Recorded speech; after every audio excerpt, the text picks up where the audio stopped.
Les gars, aujourd'hui, on est avec Mathieu Thomas, parabadiste. Mathieu, comment tu vas? Oh, il a bien sonné là, il a bien claqué. T'as vu la connexion qu'il y a eu là? Non mais écoute, merci Mathieu de nous recevoir ici. Parce que du coup, c'est en gros, tu t'entraînes? C'est ça, là on est à Suresnes, au club de Bade, où je m'entraîne depuis début de saison là. Donc voilà, je me lance dans cette... voilà. Vrai, on se connaît un peu tous, mais voilà, maintenant on ressent la famille là. C'est important. Et du coup, Mathieu, toi, ton sport, c'est le parabadminton. Oui. Qu'est-ce qui diffère du coup du badminton plus classique? Parce que là, on voit qu'il y a un terrain badminton du coup. Ouais. Déjà, moi, le filet, il me paraît hyper bas. Donc filet, tu vois, moi ça m'arrive au niveau à peu près de l'épaule. La différence qu'il y a entre le parabadminton, t'en as qui jouent en fauteuil, ils jouent sans la zone avant, sans la zone entre le filet et la ligne de service. Ok. Est-ce que Mathieu, tu peux réexpliquer un petit peu le terrain, comment ça marche? Okay. Parce qu'il y a des lignes de partout. Je sais que moi, non mais c'est vrai, mais tu vois, quand je jouais à l'école, je comprenais rien. Ici, on a la ligne de service qui est là. Ok. Donc tu dois servir en face en diagonale. Après, tu as la première ligne de service pour le double et la dernière, c'est pour le simple. Et les couloirs, tu as les deux couloirs latéraux. C'est si tu es en double, ils comptent, et quand tu es en simple, ils comptent pas. Moi, je joue dans ma catégorie donc SL3, donc handicap au membre inférieur, et on va jouer sur un demi-terrain. Donc demi-terrain, c'est-à-dire que tu as des couloirs en plus? J'ai le terrain en plus dans le jeu, mais pas au service. Mais je joue sur un demi-terrain. Et après, il y a les autres catégories qui jouent sur un terrain classique. Donc là, ce qui va différencier, c'est que c'est pas la taille du terrain qui va différencier, mais c'est plutôt contre qui tu vas jouer. Et du coup, toi, dans ta discipline, par rapport à toi, ton handicap, oui, tu joues que sur un demi-terrain? Moi, je vais jouer que sur un demi-terrain. Ok, ça marche.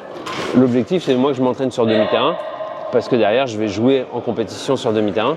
La seule difficulté qu'il y a, c'est que je joue contre des valides qui sont sur un demi-terrain, et donc du coup, ils vont plus vite. Ça change aussi, parce que mon sparring en face n'est pas en situation de handicap. Et ça change tout. Ouais, c'est clair, tu veux. Et c'est là, c'est à moi aussi d'aller trouver des sparring, plutôt des mecs comme moi un handicap, qui viennent jouer. Donc c'est forcément des adversaires étrangers, qui soit viennent en France, qui moi je viens en Inde, et ainsi de suite. Et voilà. Et en fait, les compétitions font office d'entraînement aussi contre les meilleurs quand tu sais que tu ne peux pas les battre. Et comment tu décides si tu joues à gauche ou à droite? Enfin, à droite ou à gauche? Une très bonne question. En fait, ça va dépendre de où se situe l'arbitre. D'accord. Si la chaise d'arbitre est de ce côté-là, on va jouer à côté de lui pour qu'il puisse juger au mieux le jeu. Ok. Et puis sinon, on se met de l'autre côté. Ok, c'est ouf. Et pour toi, est-ce que ça diffère de jouer à droite ou à gauche? Ça change pas parce qu'en fait, pour une fois, je vais avoir le couloir à droite. Ok. Mais à 21, on va changer de côté. Et donc du coup, j'aurai le couloir de l'autre côté. Donc ça change vraiment rien. Ok. Ça change pas pour moi. Ok, ok. Donc là, on a un volant bien usagé. Ouais, tu vois le voir, regarde, toutes les plumes sont cassées et ainsi de suite. Et là, j'ai un volant neuf. Il est magnifique. Il est beau, hein? Franchement, tu sais que première fois de ma vie que je vois un volant qui est tout neuf. Et vraiment, c'est super beau. C'est que si tu as une plume de cassée, il va tourner. Ah ouais. Donc tu le changes. Donc là, c'est vraiment, il est détruit. Tu joues pas avec ça en compétition. Ok. Du coup, tu as ça qui rentre en jeu et tu as aussi la raquette. La raquette, la tension de ta raquette. Et c'est par rapport du coup à quoi? C'est comment tu les tends, c'est ça? Ouais, c'est ça. Moi, je les numérote parce que derrière, après, je tends différentes raquettes. Un peu comme un club de golf. Tu as des fers avec des tailles plus ou moins ouverts en fonction de la distance. Tu fais le même swing. Au final, moi, je fais la même chose. C'est-à-dire que je ramène sur une compète 6 raquettes. Et j'ai 2 raquettes de tension différentes à chaque fois. Ok, d'accord. Si je casse, comme ça dans le match, je peux changer de raquette et j'ai ça. Et ça m'arrive même maintenant aujourd'hui de changer ma tension de raquette parce que comme ça je vais avoir le même geste. C'est énorme. C'est pas à moi de contrôler ça parce que si je dois contrôler ça, plus la tactique, plus l'effort, plus tout ça, je pète tes plombs, ouais, c'est clair. Ça c'est ma petite tactique à moi. J'ai différentes tensions pour un match et en fonction de la rapidité du volant du côté sur la compétition, je choisis une raquette. Adapté ou pas. Adapté, ouais. Ta zone de frappe doit être toujours dans le centre. Ok, donc au logo quasiment. Volant, tu fais là, en fait tu vas casser le cordage. D'accord. Même avec ma tension. Ok. Ne descends pas sinon tu casses. Ouais, donc je vais rester concentré les gars, sinon je vais me faire massacrer. Et du coup on fait quoi comme gars? C'est toi, comme tu veux. À savoir qu'on a fait du coup un podcast ensemble sur la chaîne Entre Athlètes. Et en fait on avait fait un petit défi, bref j'avais perdu, du coup j'avais bu un œuf. Là cette fois-ci j'ai pas envie de perdre. Donc on va refaire un défi. Et cette fois-ci, je pense que j'ai encore moins de chance. Mais bref, en gros, on va faire un match sur demi-terrain et sur grand terrain. Et à la fin, celui qui a marqué plus de points, il gagne. Et vous, en commentaire, dites le défi que doit faire le perdant. Parce que nous, on n'a pas d'idée. Un œuf, c'est classique, faire des pompes, tout le monde le fait. Moi, j'ai des idées de petits gages. C'est quoi ton idée? En fait, regarde, tu vois, on va prendre une petite plume Et en fait, on doit, juste avec le souffle, faire traverser la plume tout le long du terrain. C'est un enfer. Je vais mettre 1 heure. Non, c'est rapide, c'est rapide. En Vas-y, gainage, vas-y, en vas-y. gainage. Hein. En gainage. T'es en gainage et après, t'avances. Pas mal, hein. Moi j'aime bien. Vas-y, je suis chaud, vas-y. Vas-y, c'est bon. Ok. Bon, Du petit coup, défi. Donc, tu me diras comment on fait après le défi. bon, avant de commencer sur le match, moi ce que je te propose, c'est quand même, on va évaluer ton niveau. On va tester, ouais, vas-y. Prends vas-y. des informations Vas-y, même vas-y. sur moi, sur le handicap. Hein. Je pense qu'il croit. Il m'a dit, ouais, t'étais classé quoi, tennis? J'étais 30. Ah, il me fait, ouais, je suis J'avais classé 11 ans. 30 au tennis, je fais du paddle, je fais de ça, sport de raquette, je suis bon. Bon, bah, on va voir ça. Hein. C'est parti, les gars, c'est parti. Échauffement classique, en fait, on fait des gammes Ok. au début. C'est-à-dire qu'on va plutôt commencer à travailler la maniabilité de la raquette avant Ok. de trop déplacer les jambes. Bien sûr, on a fait le déverrouillage avant, on a le cardio, classique. on l'a fait monter pour qu'il n'y ait pas de blessure après. Mais là, on va commencer ce qu'on appelle du drive. On va jouer à plat. C'est pour travailler la maniabilité un peu de la raquette. Tu vas changer de prise. Il y a plusieurs prises. Prise droite, prise Ok. revers. Et là, prise droite, prise revers. Et tu vas changer comme ça. Et on joue comme ça. Donc on joue à peu près à cette distance-là. Ok. Et là, on va jouer à plat. Vas-y.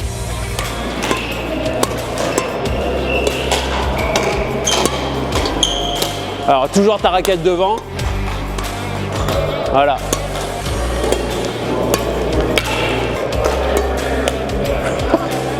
Ça va super vite, c'est une dinguerie, c'est que l'échauffement.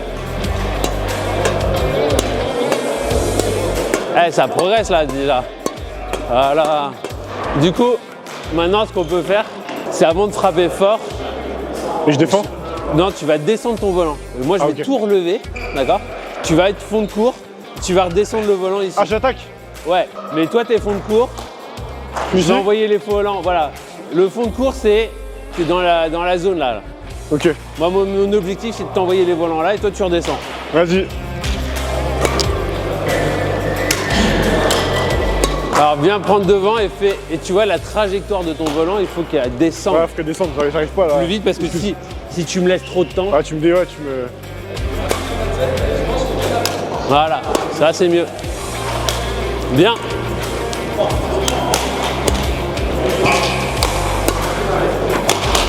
Oh, il l'a marqué. Oh. La chance.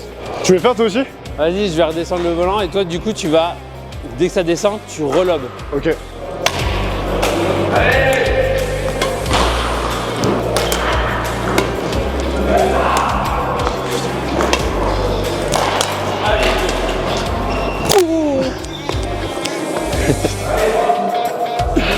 L'avant-match, comment tu le sens là?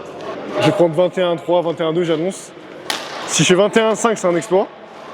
Et grand terrain, allez, petit terrain, je dirais 21-3. Et grand terrain, 21-5. Bon, moi, je vais essayer de me concentrer à fond, juste pour lui mettre un 21-0. Et on lui met une famille. C'est hyper dur à mettre 0. Mais sinon, ça sera 1 ou 2. Ouais, il va pas faire plus. Hein. Bah écoute, c'est quoi du coup les règles? Déjà, comment on décide qui est-ce qui sert? Alors, c'est vrai, Au bas? au début, y a non, pas tu de- le fais au toss, tu poses le volant là, et où ça se dirige. Tu vois, le dent il va vers moi, donc c'est moi qui ai gagné le toss. Normalement, tu le fais avec la petite pièce. Ouais, bien sûr. Mais là, nous, On n'a pas d'argent, les gars. donc du coup, et là, je décide, bah, moi, je vais garder le terrain. Donc c'est à toi de savoir Donc, c'est si moi tu qui- veux servir ou recevoir. Finalement, c'est quoi l'avantage? Il a même pas gagné le toss. Même ça, il l'a pas gagné. Ah, c'est vrai. Il Et a qu'est-ce- même pas gagné le toss. Je gagne le toss. Bon, Finalement, c'est quoi le mieux? C'est de recevoir ou de servir? comme tu veux. Hein. Ah, tu me dis pas? De toute façon, ça change à chaque point. hein. Je Tu sers? Allez, go. On coup, joue en sur bas, grand ou petit? Pour commencer petit, Ok. et après grand.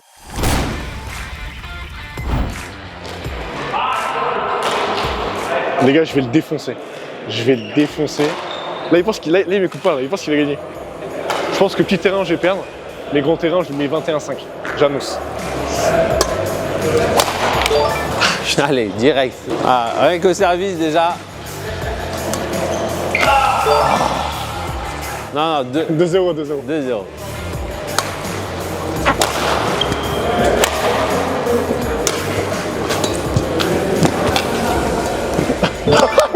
Bien joué.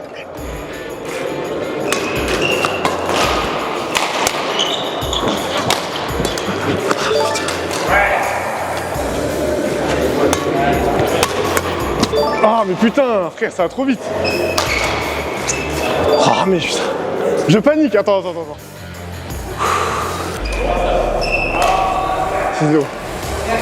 6-0. Ah, mais putain, j'arrive pas à la contre-amortie.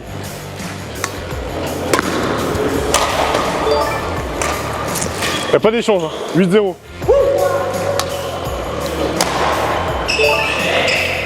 En vrai, sur grand terrain, je peux faire un truc, je pense. 9-0. Ouais.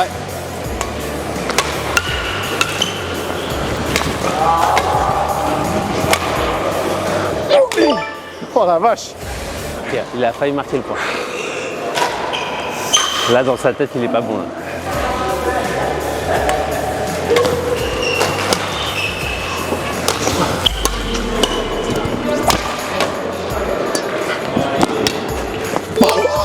Il m'a mis un point. Magnifique, magnifique filet. Elle a pris la bande, magnifique.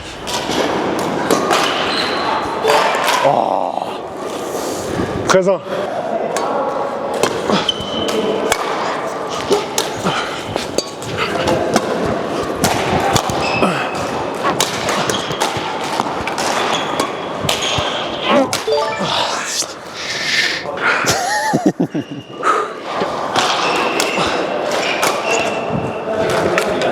Putain. Oh, je suis cuit, mec.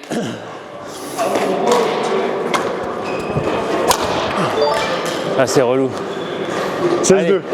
Bon, là, maintenant, on va passer sur le grand terrain. Ça va être beaucoup plus dur pour moi avec le déplacement. Et il va faire quelques bois, donc allez.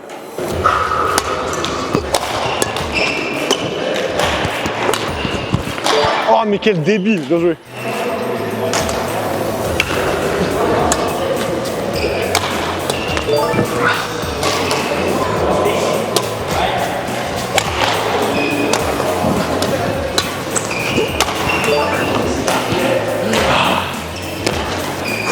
Vamos.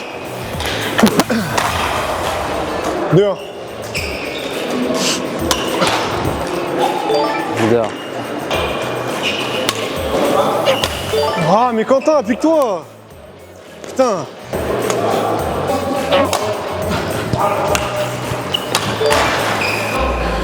Vamos. 4. Eh, il est chaud là. Hein.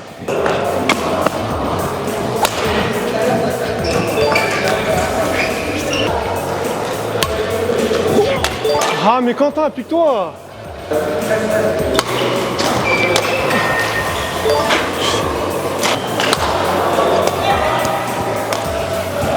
Oh putain, bien joué.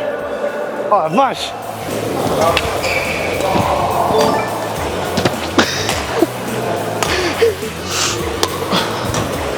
Je suis trop fort. C'est fou ça.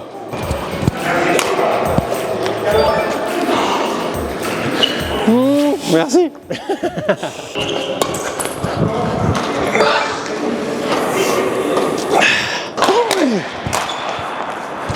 Elle est bonne ou pas? Non, elle dort. Oh putain. Ah, c'est dur. En fait là, je me fais défoncer quoi. Il n'y a pas d'autre mot quoi.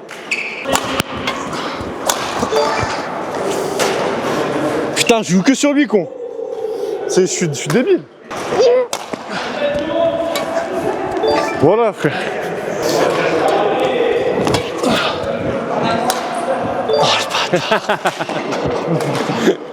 Oh le bâtard. En fait, là, tu vois, c'est ça aussi. Oh la reprise d'appui. Je suis dans le retard, je vois où tu pars, je joue dans l'inverse. Oh la reprise d'appui là.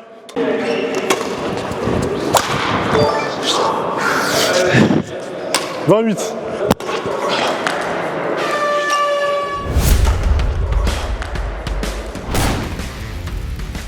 Je me suis fait laver. Là, bien joué. T'as fait des bons points. Je sais, mais j'ai des fautes trop bêtes. Le service, je perds 3-4 points. Par contre, t'as fait des bons trucs, c'est-à-dire que t'as bien vu que moi, de m'emmener sur un revers là-bas au fond, c'est hyper complexe et t'as marqué un point nickel comme ça. Ouais, je sais, mais j'arrive pas à le faire. Mais c'est cardio. Et vraiment, ce qui est dur, c'est qu'en fait, entre les points, il n'y a pas de repos quoi. Même mentalement, faut que chaque fois, faut que tu reset. Là, on a vachement enchaîné aussi. Ok. En bad, l'objectif, c'est en fait d'arriver à faire du fractionné. pour que en fait, dans l'échange, tu montes et après tu dois redescendre et tu dois récupérer le plus vite possible. La récup, elle doit être instantanée. Entre chaque point, les 10-20 secondes que tu as entre chaque point, ça doit être là. Tu dois redescendre vite ton cardio pour être. Mais par contre, la pulsation, elle est là, elle est à 180. T'as pas le choix. Ouais, le carré monte. Faut juste pas qu'elle monte à 200, c'est tout. Ouais, non mais là, c'était bien. Hein. Bon, Ça va? bah nickel. Et tu sais, je suis rincé après ce qu'on vient de faire là, je suis totalement démoli. Moi, je suis bien là.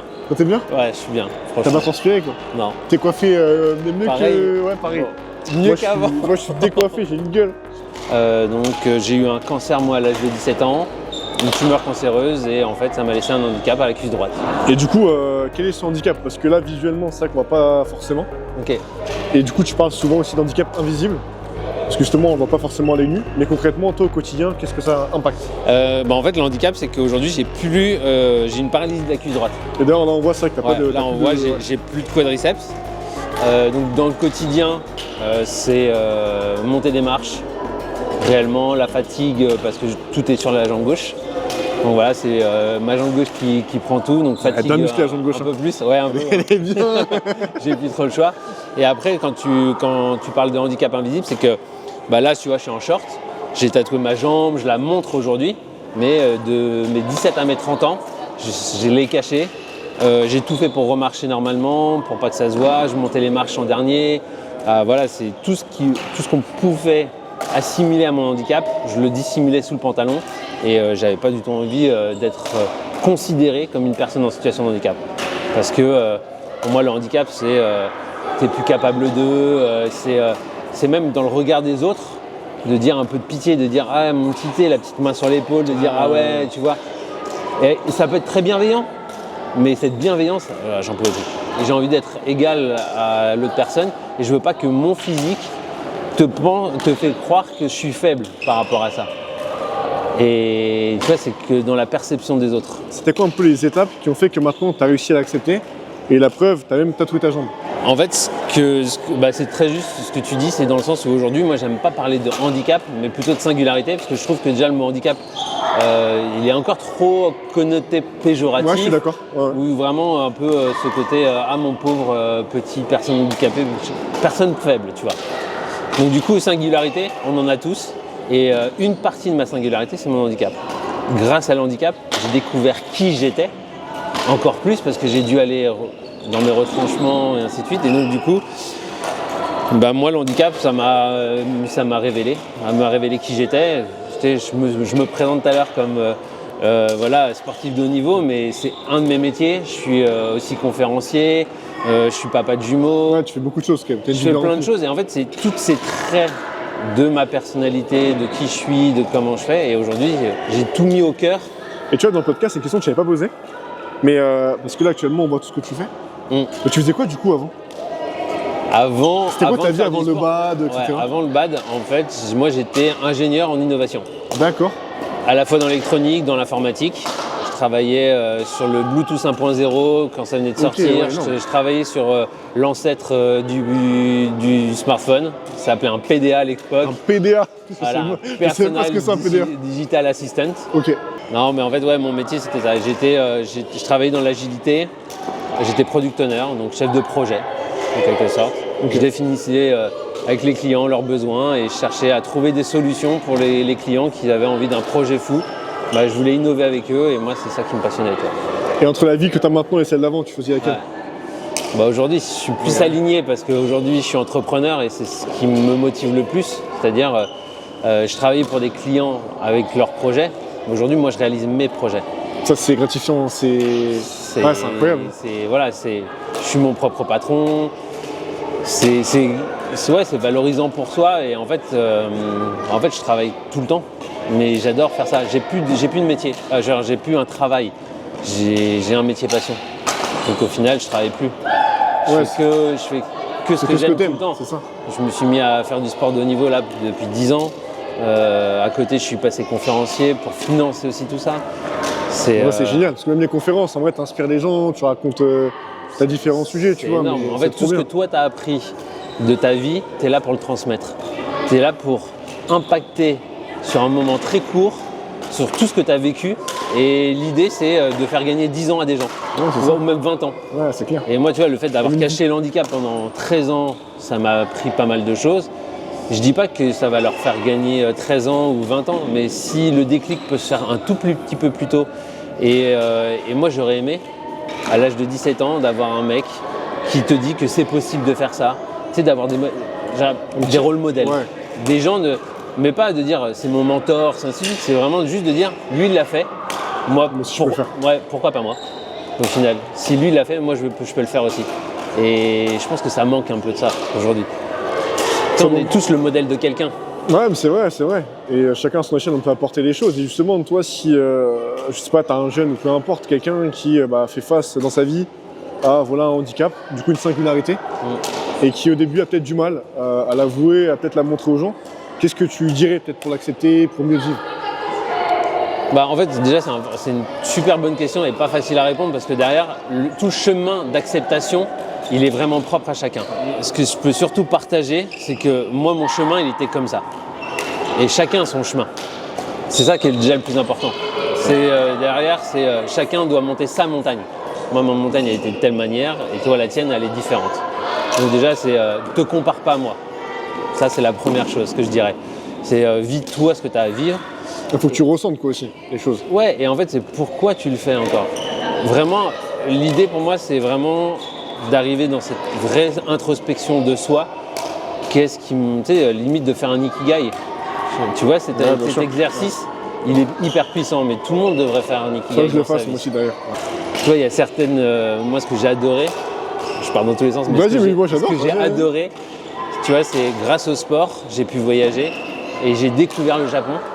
Ah, énorme, toute sa culture par le bad aussi, par le badminton. Et aujourd'hui, en fait, il y a tellement de choses qui sont puissantes que je puisse. L'ikigai, le kintsugi.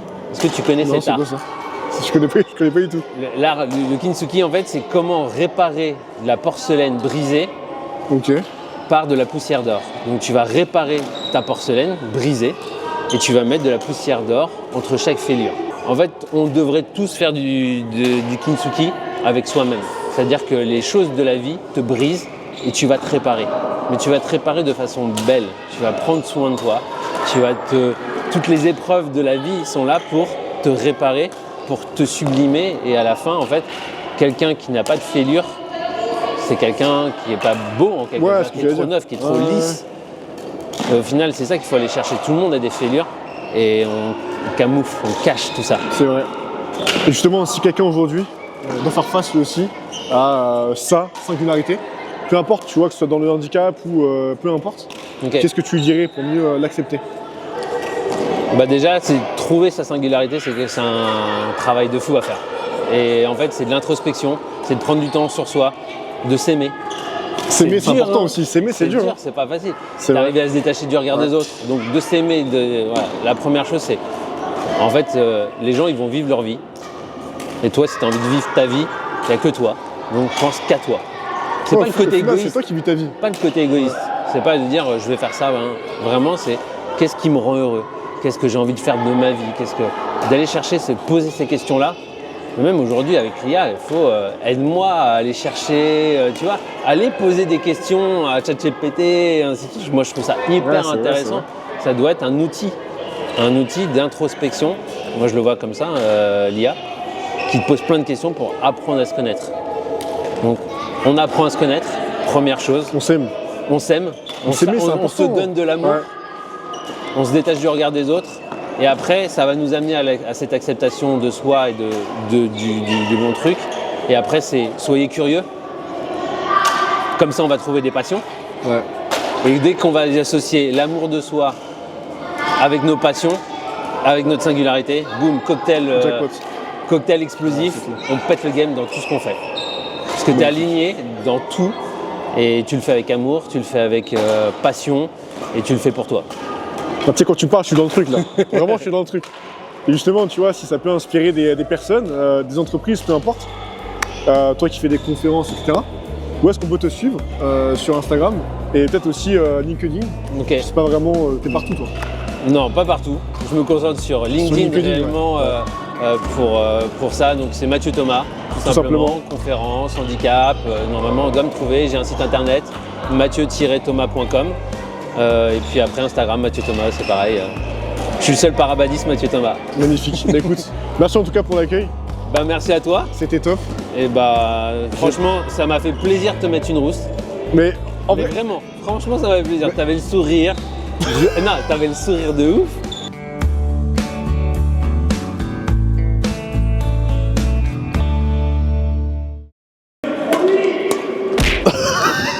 Déjà, je le vise.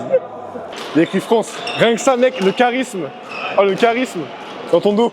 Ouais. Putain. Ah, l'aura, plus 1000 là, en aura.